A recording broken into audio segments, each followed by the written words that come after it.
This story is titled, My Golden Boy Brother and His Fiancée Demand My Inheritance for Their Wedding, and My Parents Sided with Them, so I Cut Them Off for Good. Hey everyone! Before we jump into today's video, I need your help. We've noticed the channel is losing some traction, and subscribing is one of the best ways you can support us. It's quick, free, and it helps us keep bringing you awesome content. Your support means the world. Let's keep this channel growing together. Thanks so much. Now let's start the video.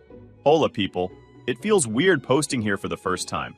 Honestly, I never thought I'd be typing something like this out, but I don't even know what to do anymore. It's a family thing, and it's eating me up inside. I'm hoping you guys can give me a reality check. Okay, so I'm Mia. I'm 27, female, and I'm the oldest in my family. We're a middle-class bunch. Nothing fancy, but always had enough to get by. My parents, Anna and Robert, have run this cute little bakery for over 20 years. It's kind of a staple in our small town. Growing up, we weren't rich or anything, but we always had what we needed. My parents worked hard, and they taught me and my younger brother, the golden boy, Jake, he's 25 male, to do the same. Just for background's sake, growing up, it was no secret that Jake was the golden boy of the family. He could do no wrong in my parents' eyes, and they were always quick to defend him, no matter the situation. Whether it was getting a pass for slacking off in school or being showered with praise for the bare minimum, Jake was the center of their attention. Honestly, I didn't mind much. I wasn't the type to crave the spotlight. I preferred doing my own thing, staying out of the drama, and focusing on my own goals. If Jake needed to be the star, he could have it. It never really mattered to me, until now. Here's where the story really starts. 5 years ago, my granddad passed away. It was rough. He and I were close. When his will was read, I found out he'd left me a trust fund. It wasn't some multi-millionaire jackpot or anything, but it was a decent chunk of money. Enough that it could really change my life if I used it right. The thing is, there were strings attached. I can't access it until I turn 30. And even then, it's only for specific things like buying a house or going back to school. At first, I didn't even think about it much. I'm not really the kind of person to spend recklessly, so I figured I'd just let it sit there until I needed it. My plan was to either use it for a small apartment in the city or to start my own business, something that's been a dream of mine for years. Anyway, fast forward to earlier this year. Jake got engaged to his girlfriend, Emma. She's 26, and she comes from a well-off family.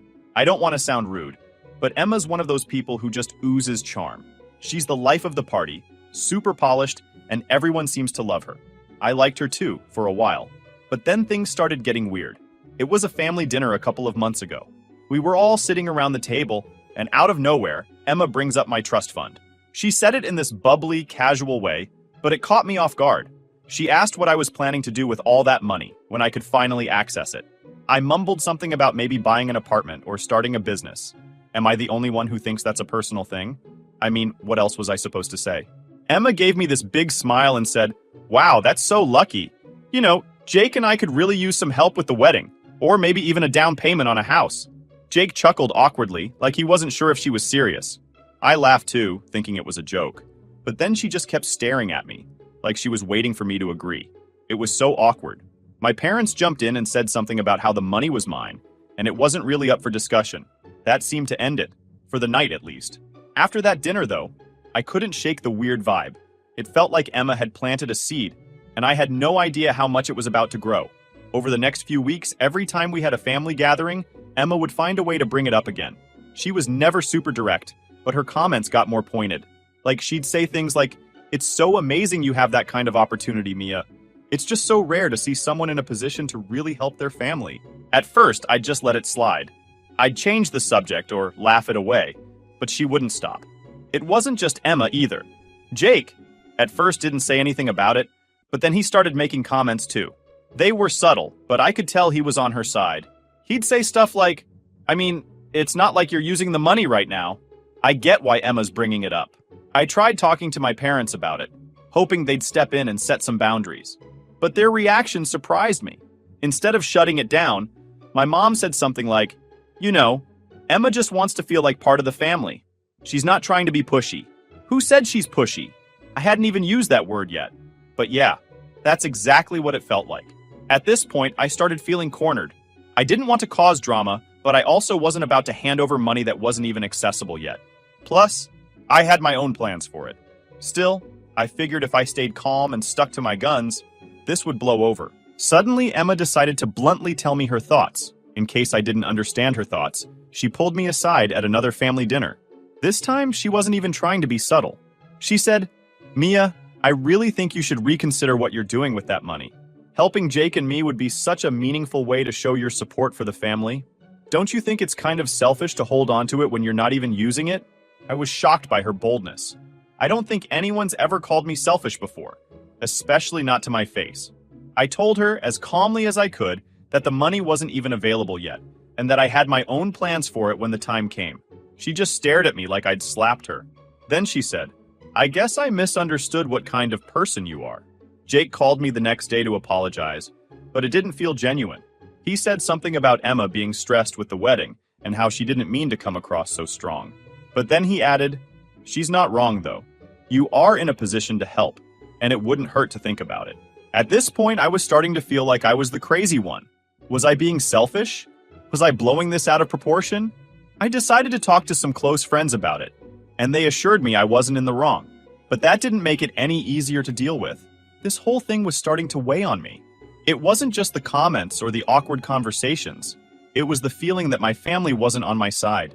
My parents, who I'd always thought would back me no matter what, seemed more interested in keeping the peace than standing up for me. I started to realize that this wasn't going away anytime soon. Emma wasn't the kind of person to take no for an answer, and Jake was clearly on board with whatever she wanted. My parents? They were stuck in the middle, trying to smooth things over without actually addressing the problem. I actually have no idea how far this would go, but one thing was clear.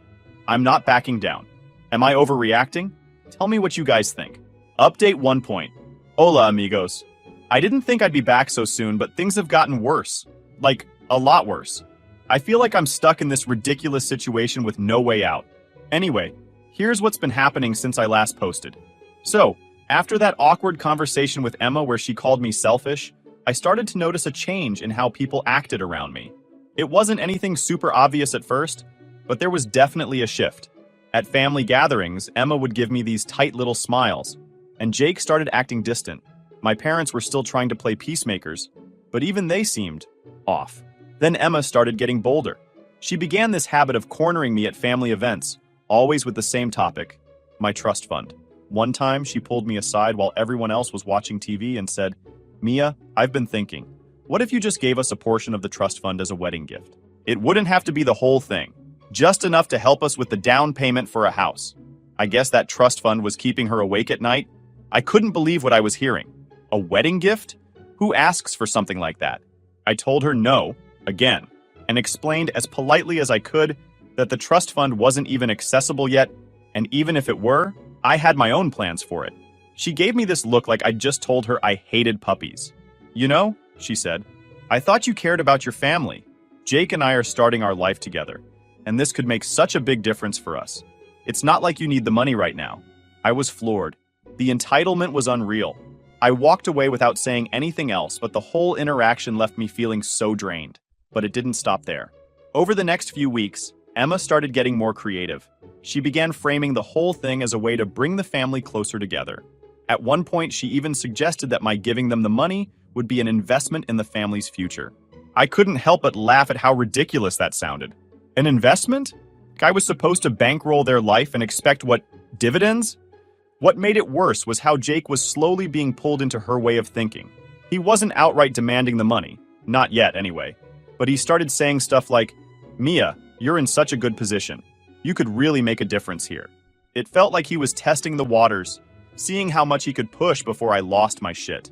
I tried bringing it up with my parents again, hoping they'd step in. But when I told them what Emma had been saying, their response shocked me. "Well," my mom said, "Emma just wants to feel like part of the family. And you know, Jake has always had it a little harder than you financially." I couldn't believe what I was hearing. Harder than me? We grew up in the same house, with the same parents, and went to the same schools. The only difference was that I'd worked hard to save money and plan for my future, while Jake didn't. My dad chimed in with, "I'm not saying you should do it, Mia, but maybe just think about it. Sometimes keeping the peace is more important than being right." Keeping the peace? Was that seriously their priority here? I started to realize that this wasn't just about Emma anymore. My parents were enabling her behavior, whether they realized it or not. The final blow came a few weeks later when Emma and Jake invited me out for lunch. I figured it was just a casual sibling catch-up, but as soon as I sat down, I knew I'd walked into a trap. After some small talk about their wedding plans, Emma leaned in and said, "Mia, we've been thinking. What if you gave us half of the trust fund? That way, you'd still have plenty left for your own plans, and we could start our life together without all this stress." Half. She actually said half. I told her as calmly as I could that the trust fund wasn't even mine to access yet, and that even if it were, I had no intention of giving away any of it. That's when Emma's tone shifted. She started talking about how I was hoarding money that could be used to help the whole family, and how it wasn't fair for me to keep it all to myself. Jake jumped in saying, "I see your point, Mia, but Emma's not wrong. This could really change things for us. You're in such a good position to help." It felt like they were ganging up on me, and I left the lunch feeling completely drained. A few days later, my parents called me over for what they called a family meeting. I walked in to find Jake and Emma already there, looking smug. My parents started talking about how they just wanted to resolve the tension and keep the family together. Then my dad said, "Mia, maybe it's time to consider giving them a portion of the trust. It doesn't have to be half, but something to show your support." I couldn't believe what I was hearing. My own parents were pressuring me to give up my inheritance just to keep Emma happy. I told them no, firmly this time, and walked out. Since then, things have only gotten worse. Emma's been talking to extended family, telling them her version of the story. Now I'm getting calls and texts from aunts, uncles, and even cousins I haven't spoken to in years, all telling me I'm being selfish and that I should do the right thing. I feel like I'm losing my mind here. Is this really happening? How did my entire family get sucked into this? I don't know what to do anymore. I've tried setting boundaries, but no one seems to respect them. I'm starting to think I need to take some kind of legal action, but the idea of going that far against my own family makes me feel sick. Anyway, that's where I'm at right now. I just needed to get this off my chest. Thanks for reading, and if anyone has advice, I'm all ears. Update 2:: Hey Reddit, back again. I'm not sure how many updates this will take, but I'm barely holding it together. What's worse is I've realized this isn't just Emma anymore. My entire family seems to be falling apart over this trust fund drama. So after that disastrous lunch with Jake and Emma, where they asked for half of the trust fund, I thought maybe things would calm down. I'd made it as clear as possible that the money wasn't even accessible yet, and that I wasn't giving them any of it. I was frustrated, but I figured I could just wait for the dust to settle. Then my parents called. My dad asked if I could come over because they wanted to have a chat. He said it in that calm, almost too friendly tone that instantly set off my internal alarm. I asked if this was about Jake and Emma, and my mom said, "Not exactly, but it's important." Against my better judgment, I agreed. When I walked into their house, the first thing I saw was Jake and Emma sitting on the couch. They looked like they were ready for a business meeting, both sitting up straight with fake smiles plastered on their faces. My mom gestured for me to sit, and I realized this wasn't just a casual talk. This was some sort of intervention. It started off light. My dad asked how I was doing, how work was going, all the usual small talk. But it didn't take long for the real reason I was there to come out. My mom started by saying, "Mia, we've all been feeling a lot of tension lately, and we just want to find a way to resolve it." I knew where this was going. I looked over at Jake and Emma gave me one of her signature tight-lipped smiles. My dad chimed in. "We think it would be best if we could come to some sort of compromise." "Compromise?" I asked, already annoyed. "What exactly are you suggesting?" Jake leaned forward, looking as uncomfortable as I've ever seen him. "Look, Mia, we know you've got your own plans for the trust fund, and we respect that. But Emma and I are in a really tough spot right now. We're trying to plan our wedding and figure out our future. And honestly, even a little bit of help from you would make such a big difference." Emma nodded along, jumping in before I could respond. "Exactly. It doesn't have to be half. Just something to show that you support us. It's not just about the money, it's about family." That word, family, was starting to feel like a weapon they were using against me. I took a deep breath and tried to keep my voice steady. I've said this a million times, and I'll say it again. The trust fund isn't even available yet. And even if it were, I have my own plans for it. I'm not giving it away. My dad shifted in his seat, clearly uncomfortable. "Mia, we're not saying you have to give them half or anything drastic, but maybe consider helping them out with a small portion. It could go a long way in easing the tension in the family." I stared at him, shocked. "So what? I'm supposed to just give them money I don't even have access to yet, just to ease tension? How is this my responsibility?" Jake sighed like he was exhausted from dealing with me. "It's not just about the money, Mia. It's about showing that you care. You're in such a good position right now, and this could really help us start our life together.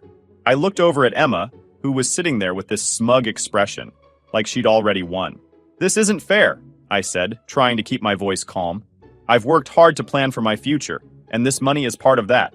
Why should I have to give it up just because you two decided to get married?" Emma's smile faded. "It's not about fairness, Mia. It's about family. Jake and I are trying to build something here, and you have the means to help us. It wouldn't even hurt you to give just a little." My mom jumped in, her voice soft but no less frustrating. "Mia, I think what Emma is trying to say is that this could be a way to bring the family closer together. Sometimes it's better to compromise than to hold on so tightly to something." I couldn't believe what I was hearing. My own parents, who had always been so supportive of me, were now siding with Emma. "I'm not holding on to it tightly." My frustration finally breaks through. "I'm following the rules of the trust fund, and I have my own goals for it. Why is that so hard for everyone to understand?" There was a long silence. Then Emma spoke again, her voice icy. "You know, Mia, I think the real issue here is that you're not willing to put the family first. Jake and I have always supported you, and now that we need help, you're shutting us out. It's really disappointing." I stood up, unable to take it anymore. "I'm not shutting anyone out. I'm just not giving you what you want. And that doesn't make me selfish or a bad sister. It's my money, my decision, and I'm done having this conversation." My dad tried to stop me as I headed for the door. "Mia, wait. Don't leave like this. We just want to find a solution that works for everyone." I turned back to look at them. "You mean a solution that works for Jake and Emma? Because that's all this meeting was about. If you can't see how unfair this is, then I don't know what else to say." And with that, I left. Since then, I've barely spoken to my parents. Jake and Emma have completely stopped talking to me, which honestly feels like a relief at this point. But the worst part is how isolated I feel. I always thought my family would have my back, no matter what. Now, it feels like they've all turned against me. And for what? I'm not sure what my next step is. Part of me wants to just cut them all off, but another part of me is holding onto the hope that things can somehow go back to normal. For now, I'm trying to focus on myself and block out all the noise. But it's hard when the people who are supposed to love you the most are the ones causing all the pain. Thanks for letting me vent, Reddit. I don't know what I'd do without you guys. Update 3.0. Hey, Reddit. I'm back with an update, and honestly, things have gone from bad to worse. After weeks of being cornered, guilt-tripped, and painted as the villain, I finally decided to take a stand. It's not what I wanted, but I'm realizing that I can't just keep hoping this will blow over. So, after that last family meeting, I spent a few days trying to process everything. The phone calls, the texts, and the side eyes from family members were nonstop. It felt like every day someone new was chiming in, telling me I was selfish or that I needed to think about what's really important. No one seemed to care that this trust fund wasn't even accessible yet, or that it had clear restrictions. All they saw was a pot of money, and they wanted me to hand it over. The breaking point came when I got a call from my cousin Laura. She's one of the few family members who's been supportive through all this. She told me that Emma had been going around at family gatherings, spreading rumors about me. Apparently, Emma was saying things like, "Mia doesn't care about family," and "It's so sad to see someone prioritize money over their own brother." Hearing this made my blood boil. I knew Emma was manipulative, but going behind my back and trying to turn the entire family against me, that was a new low. To make matters worse, Laura also told me that Emma had been asking other relatives for details about my financial situation. She'd been poking around, trying to find out how much money I actually had and whether there was any way she could access it. That was it for me. I decided it was time to consult a lawyer. I needed to know exactly what my rights were and how to protect myself. So I booked an appointment with a local attorney who specializes in estate law. When I explained the situation to her, she was shocked. She told me that what Emma was doing, pressuring me, spreading rumors, and digging into my finances, could be considered harassment. She assured me that the trust fund was ironclad and that no one but me would have access to it when the time came. Hearing that was a relief, but it didn't solve the immediate problem. My lawyer advised me to start documenting everything: texts, emails, conversations, anything that could show a pattern of harassment or manipulation. She also suggested that I issue a cease and desist letter if things didn't calm down soon. I spent the next few days going through my phone and saving every message I could find. The texts from Emma, the guilt-tripping calls from Jake, even the passive-aggressive comments from my mom, all of it went into a folder. It felt weird, like I was building a case against my own family, but at this point, I didn't know what else to do. Meanwhile, Emma wasn't slowing down. She started posting vague updates on social media about selfish relatives and family drama. She didn't mention me by name, but it was obvious who she was talking about. Some of the comments were downright nasty, and I started getting messages from people I hadn't talked to in years, asking what was going on. It wasn't just online either. Emma started bringing her campaign into the real world. One of my coworkers pulled me aside at work one day and said, "Hey, just so you know, someone's been asking questions about you. They called HR pretending to be a family member and wanted to know your salary and financial situation." I was horrified. I had no proof it was Emma, but who else could it be? The timing and context were just too coincidental. That night, I called my lawyer again. I told her everything about the social media posts, the phone calls, and the attempt to snoop into my finances. She told me it was time to send a cease and desist letter. The letter was firm but professional. It outlined all the ways Emma's behavior was inappropriate and warned her to stop immediately. It also made it clear that any further harassment could result in legal action. I felt a little sick sending it, to be honest. I didn't want to escalate things, but Emma wasn't giving me a choice. Within days, Jake called me, furious. He said, "What the hell, Mia? You sent a legal letter to my fiancé? Do you know how embarrassing this is for us?" I tried to stay calm. "Jake, I had no choice. Emma has been harassing me for weeks, and I can't take it anymore. She's crossed so many lines." Jake didn't see it that way. He accused me of taking things too far and said I was overreacting. "She's just trying to make you see her side, Mia. This is about family, not money." I told him, if it's really about family, then why is Emma going behind my back, spreading lies, and trying to dig into my finances? That's not what family does. The call ended with Jake saying he needed time to cool off. Since then, things have been quieter, but the tension is still there. Emma stopped posting on social media, and I haven't heard from her directly. But my parents? They're furious with me for involving a lawyer. My mom said, "You didn't need to make this a legal matter, Mia. You could have just talked to us." I reminded her that I did talk to them multiple times, and they did nothing. But of course, that didn't change her mind. Right now, I'm focusing on protecting myself. I've got everything documented, and my lawyer is on standby in case Emma tries anything else. It's not the resolution I wanted, but at least I feel like I have some control again. I just wish my family could see how much this is hurting me. Thanks for reading, Reddit. I'll keep you updated if anything else happens. Update 4. Como estas, guys? I'm back with another update just like I promised you. Things unfolded in the least way I expected. Funny how sometimes life exposes people without you even trying. So, here goes. The cease and desist letter did what it was supposed to do. At first, Emma went quiet, and the vague, passive-aggressive posts on social media stopped. For a few days, it felt like things might actually calm down. But of course, it wasn't that simple. My parents and Jake made sure the tension didn't go away. It started with my mom calling me again, her voice sharp and exasperated. "Mia, do you have any idea how much damage that letter caused? Emma's humiliated, and now the whole family thinks we're falling apart." "Mom," I said, already exhausted, "Emma has been harassing me for weeks. She tried to turn everyone against me, dug into my financial situation, and wouldn't take no for an answer. What else was I supposed to do?" Her response? "You could have handled it better. Sending legal letters to family? That's not how we solve problems." I hung up, realizing for the 100th time that my parents weren't going to see my side. No matter what Emma did, they seemed determined to blame me for escalating things. A few days later, everything blew up in a way none of us could have expected. Jake accidentally sent a group text meant only for Emma to a family chat that included me, our parents, and a couple of cousins. The messages? They exposed everything. In the first text, he wrote to Emma, "I found the messages you sent to your friends about Mia and the trust fund.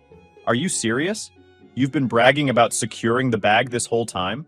Then came the screenshots he'd attached. Messages Emma had sent to someone else, gloating about how she was banking on my parents to wear me down. One of the messages read, "Don't worry. Robert and Anna will push Mia into giving me the money. She's too soft to hold out forever." Another screenshot showed Emma mocking me, saying, "Mia's so focused on her little business dreams that she doesn't even realize how selfish she's being. This money should have been split between the family from the start." Jake's follow-up text to Emma hit even harder. "I can't believe you've been manipulating everyone, including me, just to get your hands on money that isn't yours. This stops now." When those messages and screenshots appeared in the family chat, the silence was deafening. Seconds later, Jake realized his mistake and sent, "Oh no, this wasn't supposed to go here. I'm so sorry. but it was too late. The group chat exploded.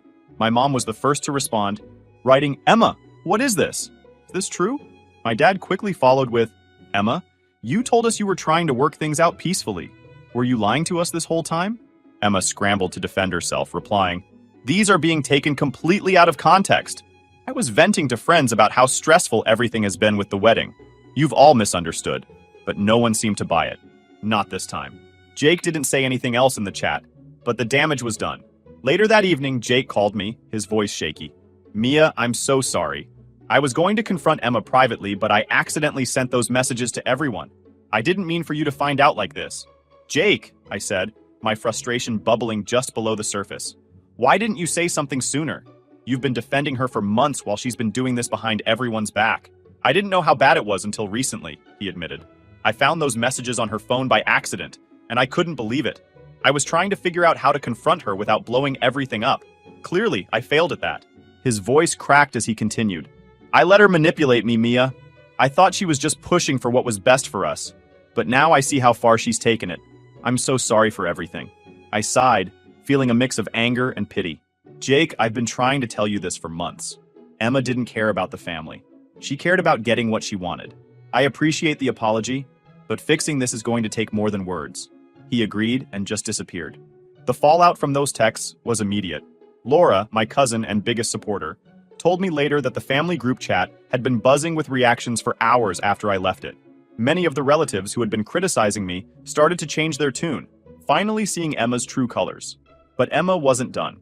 In the days that followed, she tried to save face by calling family members individually and spinning new stories.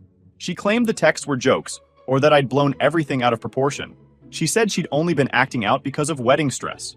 By then, though, most of the family wasn't buying it. The screenshots were too damning, and her excuses didn't hold water. Jake, meanwhile, stayed quiet for a while. When he finally called me again, his tone was different, more resigned. "I've ended things with Emma," he said. "I couldn't stay with someone who would treat my family like that. I can't believe I let it get this far." I could hear the regret in his voice, but it didn't erase the months of hurt I'd endured. "Jake, I'm glad you're seeing things clearly now," I said.